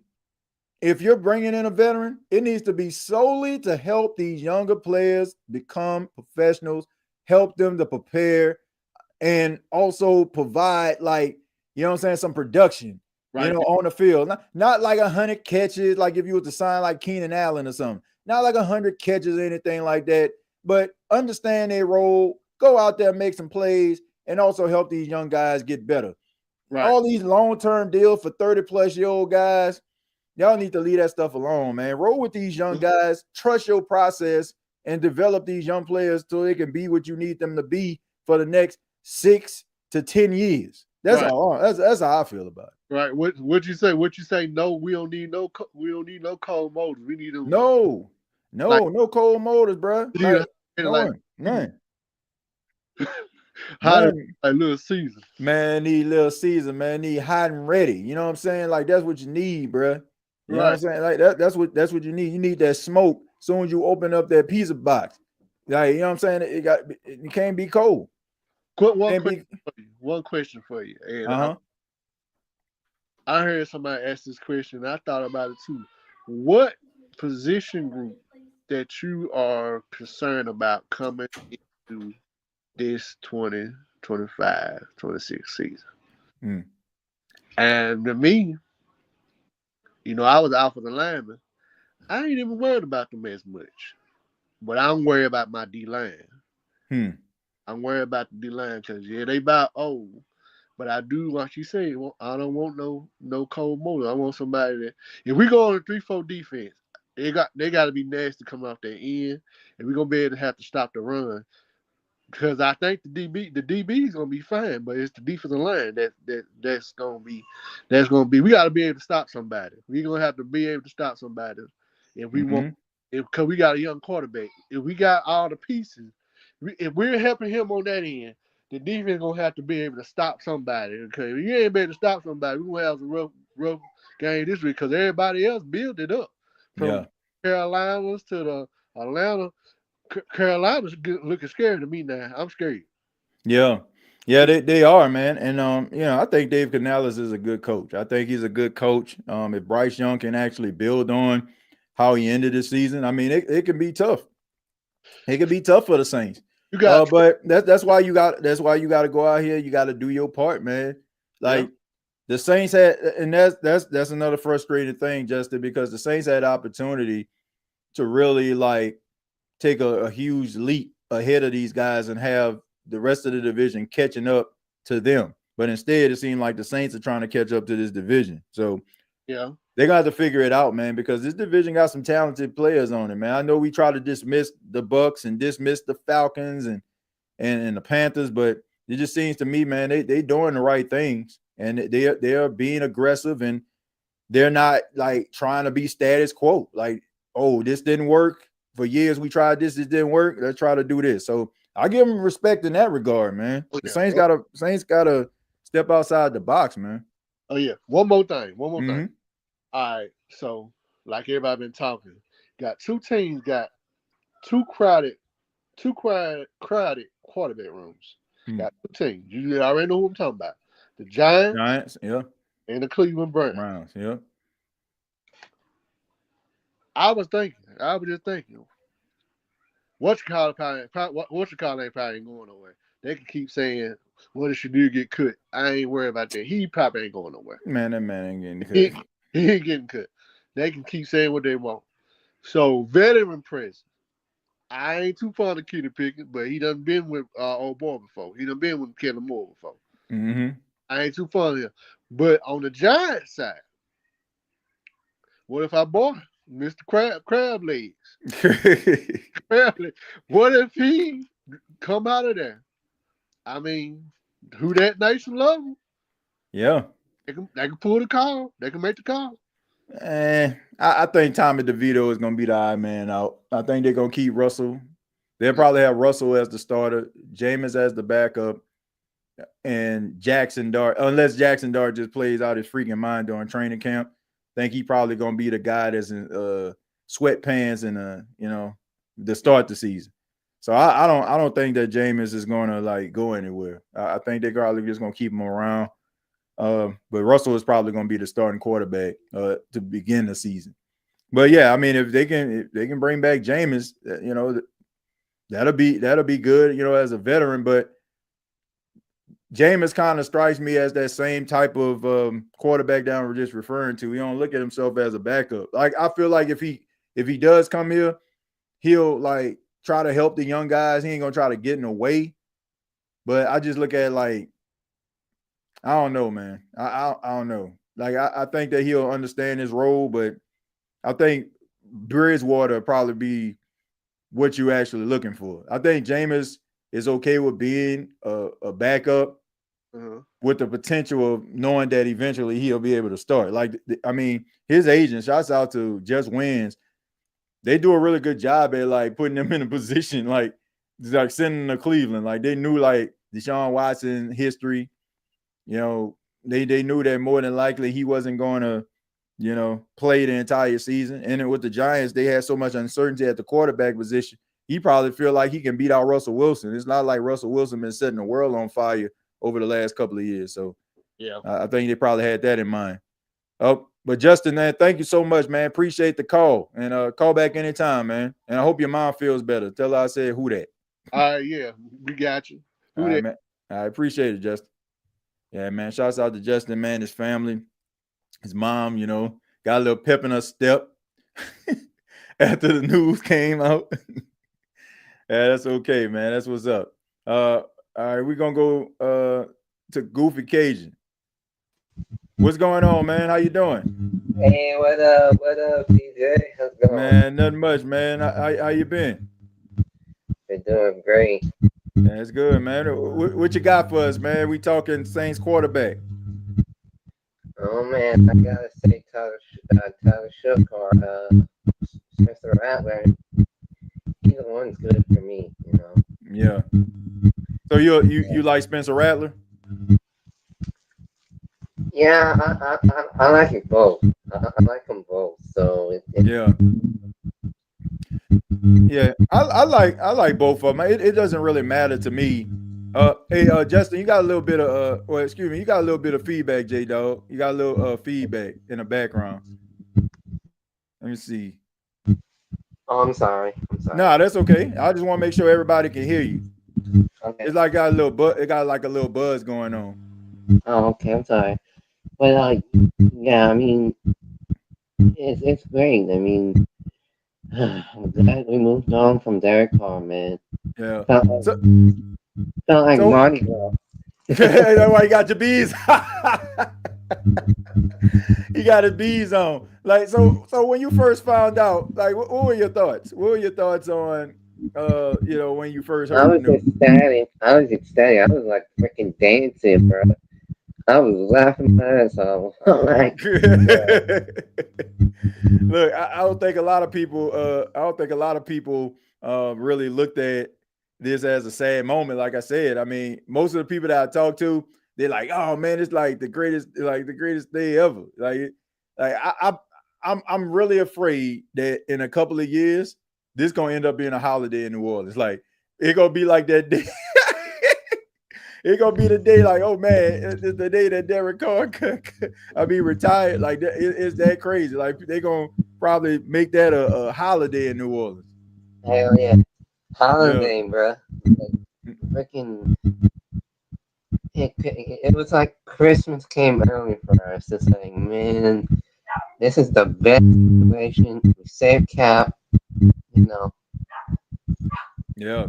Sorry for my, Nah, that's okay, man. Like the salary cap, yeah, it definitely can help. It definitely puts you in a better position to be able to do some things. Bring in a wide receiver, maybe bring in a pass rush, make yourself competitive this off season. Maybe bring somebody in that can generate those sacks for you. So I mean, the sky's the limit. It depends on what they want to do with these picks. But what do you think? I mean, $50 million, J Dog. What do you think, man? What they need to do? Man, I think they need to just get some guys in there, some in the building that can actually produce well. Yep, I agree. And I feel like I'm feeling good about our quarterback situation. Though we're probably gonna suck this season, which it is what it is, but everything's looking up. This is like the most positive thing to ever happen this off season. I mean, it was dreadful. Yeah. I mean, look, it's been a very eventful off season, to say the least. It's been a lot of storylines, man. But all in all, man, I just hope that all these things they have done this off season, we just see some competitive Saints football. Like I know it's probably going to be some growing pains, some things they're going to have to go through, Jordan. But at the end of the day, it's like as long as they're competitive, I think I can be okay. If they just out here just getting slapped around every week, I don't think no Saints fan want to see that. You got anything else, Jordan? Because we're having a real hard time hearing you because of the audio. So I'll let you get your final thoughts in, man. Yeah, but when I'm just happy that we're starting a new era and stuff, Yeah, me too, man. I just hope that this is the start of something much better. But Jordan, man, thank you so much for chiming in, and call back anytime, man. I appreciate the call. No problems. All right, take it easy. Yeah, man. Shouts out to Jordan. I want to talk to him a little bit longer, but we're having a little bit of tough time with his audio right there. But yeah, man, we're gonna move on. Go to T Dirty.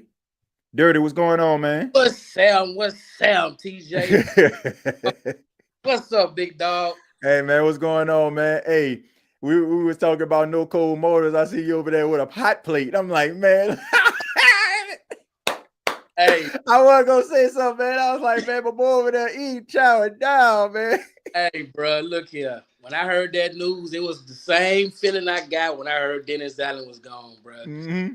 I thought it was a joke at first because I woke up Saturday morning. I'm like, first thing I do is check my Saints. I check to see if you and Ross said something.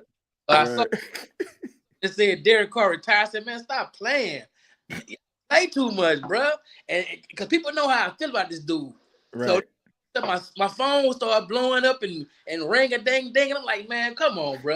And then I said, let me go to the YouTube, the certified cat. And it was real. I said, man, I can't ask that with the biggest smile on my face. I told my wife, look, we're gonna grill today. I don't she said, why? I said, Derek Carr is gone. I found real love. That man fighting the grill. What you cook, dog? What you cook? I had bacon wrapped shrimp, some bacon. I pulled a menu out the air. I was like, man, this is the best feeling. Dude, I was smiling the whole day. Like, I'm smiling, speaking to people. Like, how you doing, sir? Let me get that dough for you, ma'am. Like, man. Oh, man. Man, that's crazy, man. Still celebrating today. Today is red beans and rice Monday. I call them retirement beans and rice Monday. Man. Oh, my goodness. Man, I was saying, do you think this eventually going to become a holiday? It is. You know we petty. We make everything. Right. Everything. Right. Come on, bro. Come on. It's gonna be a holiday. This dude was not wanted here. It didn't fit. It was just horrible. I told people, look, I would rather lose with a rookie or a second-year cat than a cat that been here this long still trying to get it right. Right. And Raider, I'm not arguing with Raider fans like you're not using him right. You just gotta let him give him time. How much time he need? He got time is up. Tick, tick, tick, boom. Man, you ain't lying. I was done, bro. But I'm happy right now, though, man. And people act like they can predict the future. Y'all gonna be the sorriest team in the league. Well, we ain't got Derek Carr and Dennis Allen, so I'm good. Brett, thank you. Ain't no need. There's T Dirty. There ain't no need for you to like come on like my social media, nothing like that. What y'all gonna do? I don't care. Like I don't care. And then don't care. This is my thing too, TJ. Nobody knows what this team gonna do. So for y'all to come out and say y'all gonna be the sorry team in the league, we might shock y'all. Nobody knows what this team gonna do. We don't even know. That's what excites me, the unknown. Just like you said, I'm stepping into on my chest out and chin up. I won't see it. Right. I'm ready. You never know. Never know. I'm ready.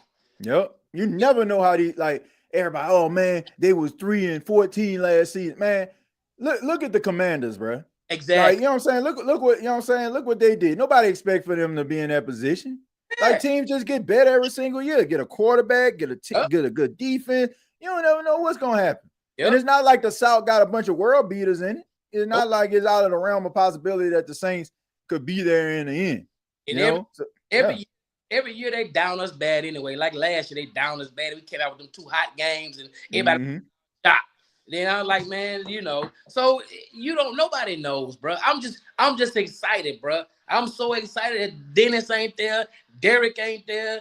Look, bro, I feel like I won a lottery, but I ain't rich. Look, I think, man, so many Saints fans been talking about that, and now everybody's like focus their attention on Mickey Loomis. They're like, okay, like that's the last one, that's the last pillow to fall. The last exactly. Like you get them up out of here, then everybody seem like they'll be excited about it. But what do you think about some of these off-season moves, Dirty? I mean, I give them credit, man. From what I'm seeing right now, I ain't really seeing too many bad moves or moves. I'm like, man, what the heck going on? You know what? The Snead I like, because what's the name getting up there in age, and I feel like the Justin Snead is a good move. I did like that first pick.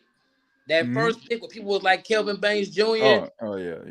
the reason I like that pick, because if you didn't see that O-line last year, we was getting ran through like spiderweb turnstiles. Man, They you ain't lying. RSVP to the quarterback right here this way, sir. Hey, that Yeah, pick makes so much sense. I'm like, dope. If y'all don't understand, we need that pick. Now the second one, I kind of got upset because I'm like, who is this guy? But right. as I started to hear more about him, I was cool about it. But that first pick, I'm cool with, and the rest of them I'm cool with. They said Devin Neal. My homeboy texted me. He watched a lot of college football. He's like, hey, y'all got to steal in Devin Neal. I'm like, okay, that's what's up. And I watched it. I'm like, I like him. You know what I'm saying? I have no problem about that. So like I say, I'm Yep. excited, dude. Everything is new. Yep. Then he can get that number 4 that he rocked in college. You know what I'm saying? Let him go ahead and get that 4. Everything is new. Look, the Saints finally took a shower and put on some brand new clothes. Yeah, exactly. Normally, Hey, they take a shower and put on muddy clothes with stains. taking them bird baths. You know what I'm saying? Hot spots right quick, and I'm good. You hear me? Oh man. Hey man, so quarterback competition. That's my final question for you. Quarterback competition, man. Who you got? I think since Shough was picked so high, they're gonna go with him, unless Rattler just blew him out the water. I like Rattler. Don't get me wrong, because he got experience. He's been there, but I think Shough gonna go because he's picked so high. It's like you have no choice but to start this man, or what was that high pick for? Yep. That's what But I don't care who it is, as long as they don't start with CARR. All right. About a scooter. Hey, that's all that matters to everybody. Like, as long as it ain't Carr, I'm good.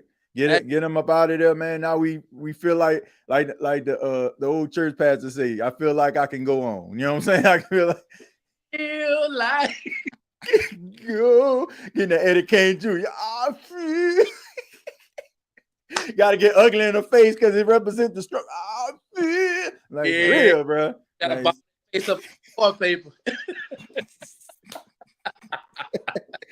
Man, Dirty, man. I appreciate the call, man. It's always a pleasure. Hey, before you go, man, let everybody know about your channel, man. Hey, man, great content. You want to laugh, you want to be entertained, and also, man, get a good perspective, man. Holler at my boy T Dirty, man. Let him know. You can find me at TDIIRTY00, man, on YouTube, bro. I just want to make y'all laugh when we doing bad. And when it's on my mind, I just want to put it out there, bro. Yeah. All the time, you and Ross, you Ross, Big Q, Big Dog, Hoodie, man, y'all in my lineup, bro. Hey, keep doing what y'all doing, man. Stay blessed. You heard me? All right, man. You do the same, man. Keep doing your thing, man. Make sure y'all follow my boy T Dirty. Appreciate it, man. All right, Big Dog. Yeah, man. Shouts out to T Dirty, man. Hey, man. If you're not following this man on YouTube, man, you know yourself a disservice. That guy's hilarious, man. Does great content, but I mean, he knows football too, man. So if you into that, make sure that you check him out. I guarantee you won't be disappointed. We're gonna end the calls with Chosen. Chosen, what's going on, man? What's going on, brother? Y'all got me rolling T Dirty a fool. Man, crazy, man. It's crazy. I said, Raider, your boy Chosen Kingston's in his house. I see you, man. Got the hat up, man.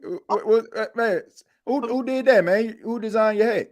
I had to give my fiance, man. She actually she surprised me with this hat, man. She know I'm excuse me. She know I'm doing my podcast thing, and she know I was down it not jumping off as soon as I wanted to. So she gave me this for a little motivation, and she just told me, baby, every time you think about it, just wear this hat. You know what I'm saying? So good to know you got somebody in your corner, man. So I'm gonna get what hit you up, let you know. But yeah, it's fly, man. These are my favorite colors, orange and green. That's my favorite colors. Yeah, man. Shouts out to them Culver Rams, man. Them old high school colors. Shouts out to all my Culver Rams out there. Okay. But yeah, man, look, man, I was asking about the quarterback, man, competition. Well, Poe Jake Haener. Oh man. Oh. Like, what about me? Like Family Guy. If you know, you know. Yeah, exactly. Hey, I feel bad. Look, I feel bad, but what I mean. Like that. You don't like he died, man, out. It's levels. It's levels. But nah, man, I feel like Shough gonna get it. But I feel like Shough gonna get it, and this is my prediction. I think Shough gonna get it because, not only because of the high draft pick, but because how close they're gonna battle it. I think they're gonna give the edge to him over Rattler. Not to say I think Rattler gonna go down swinging. I think it's gonna go down to all the days to the last day of training camp, and I think it's really gonna. I don't just think he gonna wash him. I don't think it's gonna be a clear cut. He just beat the man. I feel like he gonna edge it out, or I feel like they gonna tie it up, and they just gonna go with Shough just because, man. I think Rattler got a lot of dog in him, bro. Rattler got a Rattler himself, and like you say, he's do that, and I get with Shough maybe more polished according to a lot of analysts and to a lot of people, and that may be the case, but I just feel like Rattler had that little experience in that real game time, and playing with that pressure, to try to get things on the road and playing with behind that bad line. It's like he already kind of got a sense of urgency of what's going on versus Shough coming in, just trying to get his feet wet. But I think it's gonna go down to the nitty gritty. I think Rattler gonna fight and fight and fight, bro. There's no knock at Rattler. I think this dude really gonna make Shough earn that draft pick spot. You know what I'm saying? Right. And on Iron Sharper 9, I think they're gonna push each other, man. I really think they're gonna push each other.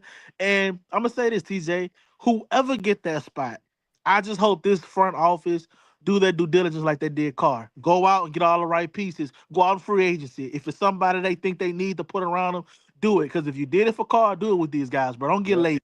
Like they moved heaven and earth to get Derek Carr whatever he wanted. Yep. Bro.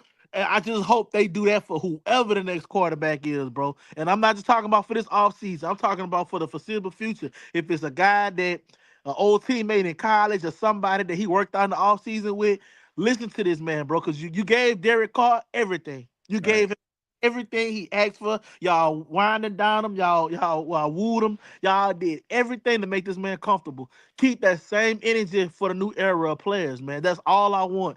Make sure these guys get that same opportunity Derek had, because who knows, man?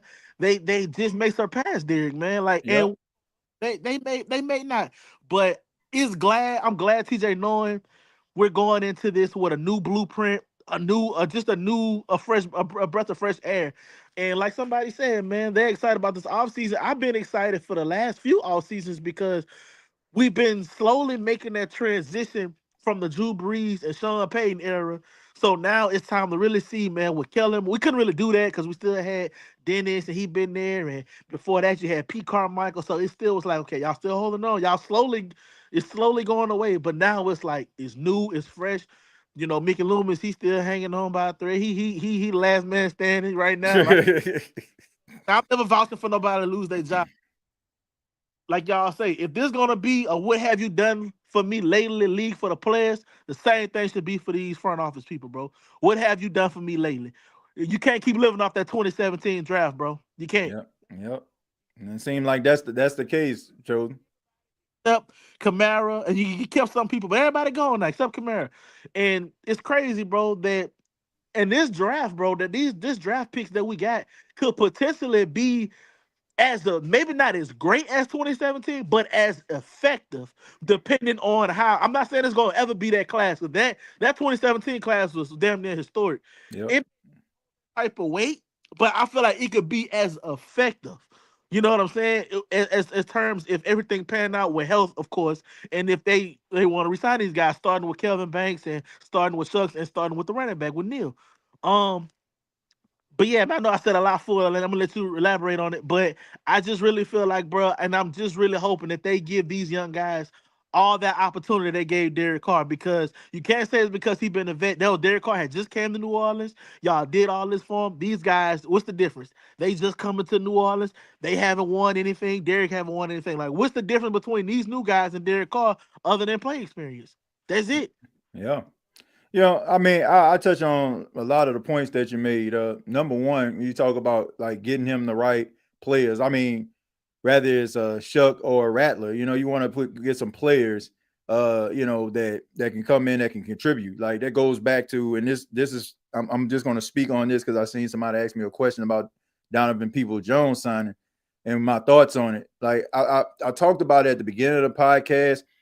But I think that is a good move. A 6'2", 210, 15-pound wide receiver, run really fast, can be a possession guy for you. I think that always look for him. And a couple years ago, I think like a year or so ago, I asked somebody, man, what People Jones there? Like he's still around. And it's crazy that we signed him. I actually I ain't gonna lie, I liked him because his name. I thought his name was dope. But Yeah. that made me draw interest in like People's Jones. And I seen him balling one day, and I think that's when Odell and Juice was still there. When Odell Yep. Andrew was still there. You know what I'm saying? Yeah. Yeah. So, And Chosen, it is a thing. Like I seen somebody ask, and if they watching this on social media, they asked the question. It was like, well, if he's so good, then why was he on the street? Man, I say this dude to me is like, he's like the Latavius Murray of wide receivers. Like how Latavius Murray. great comparison. Yeah. Yeah. It's like Latavius Murray has always been and was always productive, but he was always on a team where the team wanted to feature somebody else. So he kind of got lost in the shuffle. But when his opportunities presented themselves, he took advantage of it. And People Jones is the same way. How can he get lost in the shuffle? Well, when you got Odell, Jarvis Landry, David Njoku on your football team, of course you are. And you had Nick Chubb, you know what I'm saying, coming out the backfield. Right. How can you do it in Detroit? Well, Detroit got Amon-Ra St. Brown. They got Sam Laporta. They got Jameson Williams. You know, like, so how can you get lost in the shuffle? David Montgomery, Jahmyr Gibbs. That's how. And, Right. you know, we can't like just say, oh, well, it ain't good enough. That's not always the case, man. There's a lot there's politics that plays a role in football too, man. These teams want to get with these guys that they signed, who they drafted, and he kind of got lost in the shuffle. So anybody feels like, oh man, who is Donovan Peoples-Jones?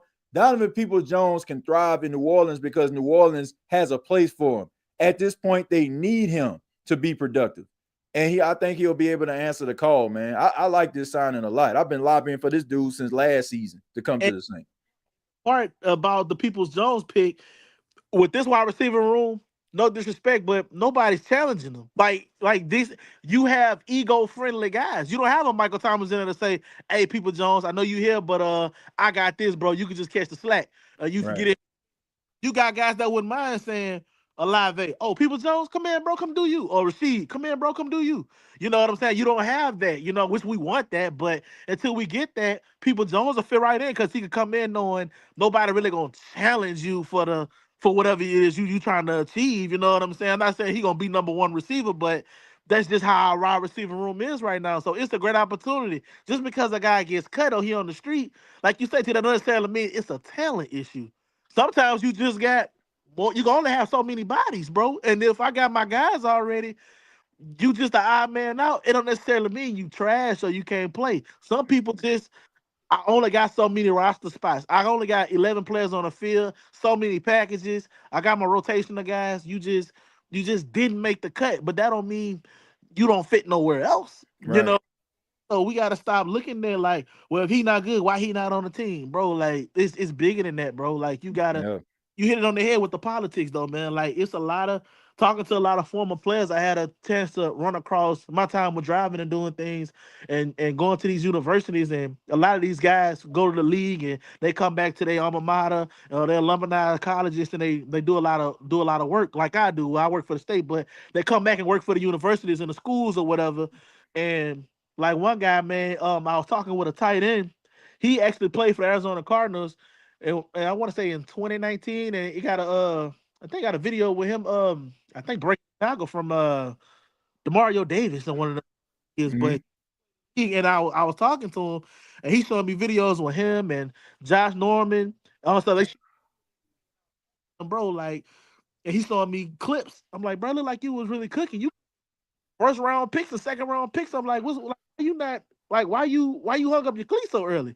Like you here working at the university, you still got the shape, look like you can still play. And he was telling me, man, you don't realize how much of the politics go in. If you're not their guy, you're not their guys.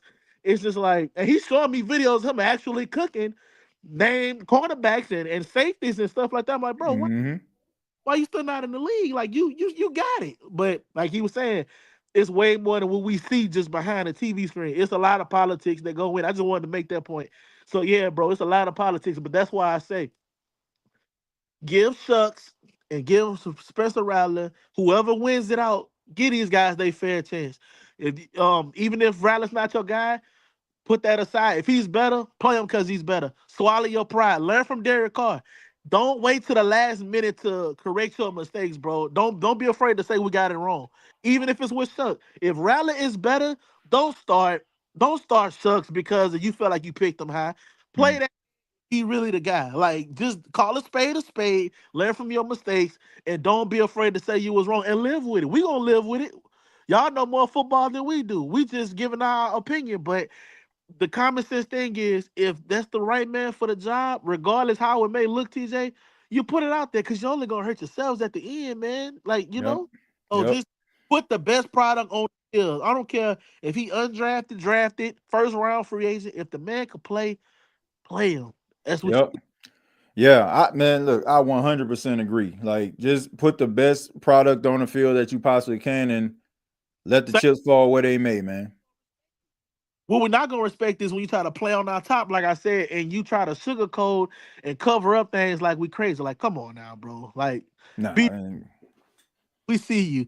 But I know you probably gotta do your final thoughts and wrap it up, bro. I know you've been going on for a while. Sorry, I came late, bro. I was it's all good, man. Look, it's always a pleasure to speak to you. I wasn't really saying too much of anything, man. I just wanted to, give you your time. I mean, I know you was in there for a while, so just wanted to make sure that you can be able to expound on what you're doing, man. I'm just sitting here listening to you and enjoying what you're saying, your commentary, man. You know, man, it's always a pleasure to chop it up with you, Chosen. Always, man, and everybody who that love y'all. Once again, happy late Mother's Day to all the mothers, beautiful ladies out there, and the kids and the family, grandmothers and aunties, everybody watch the show. TJ, man, one quick thing, man. Like, I was happy like everybody else, man. I know we talked about with Derek. my girl said, "What's wrong with you?" I said, "Man, Derek Carr retired." She's not really a sports person, so she said, "Oh," I said, "It don't matter. It don't matter." Right, for real. Like, shoot, it don't matter. Shoot, my wife did too. Hey. I said, "What kind of car is that?" He said, "Look, it might be a lemon car." I said, that's Derek." Hey, bro, by our complex, I got a car that's broke down that's been sitting there since we moved here, bro. It ain't doing nothing. It's like a lemon almost. It needs to be towed. I said, "That's Derek car right there." She said, "A broke down car?" Yes. That explains it all. Look, who is Derek Carr? He outside. Yeah, but like, I hope he does retirement, bro. He doing his golf thing. It's not a personal Derek, but dog, it's a business. It keeps on moving, and this is how the Saints fans approach it. I'm not even from New Orleans, but I get love because I'm always out there. I rep the team however where I go. I'm from Baton Rouge, in case y'all didn't know. People really thought I was from New Orleans when they hit me up. I'm not from New Orleans, but I'm always in there. That's why I say 5 to 504. That's why they say 22504. We all together. Right. For real. Shoot, man. Look, it's all connected, man. Bro, but I appreciate you, TJ, man. Appreciate you, man. Whoever win this spot, because it's gonna be good to celebrate, but we got some work to do. It ain't done, y'all. Who that nation? This is just the beginning of it. We got a lot more new Saints era football, and we finally getting back to those times where we can start smiling and getting ready, man. It ain't gonna be the same predictable football. So I'm ready, TJ. I'm excited for this season, regardless how it go, man. I'm just glad to see a new plan in place. And people, please be patient. Please be patient. Don't have this man mess up one game one and y'all hollering about he a bust. Give him time. Yep. That's all. Appreciate it. Yeah, man. Chosen, man. Appreciate it, man. Call back anytime. Yes, sir. Who that? Who that? Man, shouts out to Chosen, man. Look, like I said, sometimes, man, you just sit back and just, listen, man. Especially like people been, waiting for a while, man. Chosen always, has a lot to say. I appreciate the brother, man. And I appreciate you checking out the State of the Saints podcast. Shouts out to everybody that chimed in, rather it's in the comments, rather you called in. I really do appreciate it. Subscribe to the channel, hit that like button. Previous episodes available on Apple Podcasts, Spotify, iHeartRadio. Make sure that you check out Saints Talk with Timothy J. Jones every Wednesday at 7 p.m. We got a special start time, 8 p.m., because the release of the NFL schedule will be released on that day. All right. Till next time, all I got to say is, who that? Thank you for listening to my daddy's podcast. Please subscribe to our channel. All I got to say is, who that?